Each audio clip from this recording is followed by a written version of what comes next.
అందరికీ నమస్కారం. ఇప్పుడు మన వీడియో అయితే పుట్టపర్తిలో ఉన్నా కదా, ఇక్కడ చూడండి పిల్లలంతా పుట్టపర్తికి వచ్చినారు. మీరు వచ్చేస్తారా? అన్న పిలుచుకొచ్చారు, నిజం చెప్పండి. అవునా? నన్ను చూడాలని అన్నను మీరే పిలుచుకొని వచ్చినారా?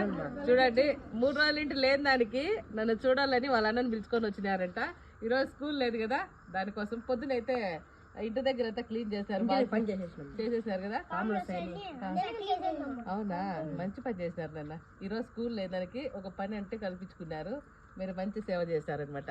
మన పిల్లలు పొద్దున్నే లేస్తాను కానీ మంచి సేవ చేస్తారు, ఇంటి వెనకాలంతా క్లీన్ చేసి. అలాగే ఇప్పుడు రెడీ అయ్యేసి అమ్మ దగ్గరికి పోదాం పని అందరూ వచ్చేసినారు. చూడండి 6 మంది పిల్లలు ఇక్కడే ఉన్నారనమాట. మారుతిగా కదమ్మా బంగారు? చూడు, వీళ్ళే కాదు, ఇంకా చిన్నపిల్లోడు ఉన్నాడు, అలిగింటాడు మళ్ళా. నాకు చెప్పలేదండి చూడు, ఇక్కడ చిన్నపిల్లోడు కానీ వచ్చినాడు చూడండి. గాడిదలు ఎక్కి వచ్చినాడు ఇక్కడికి కానీ అనమాట. మా అన్న అందరికంటే చిన్నపిల్లాడు.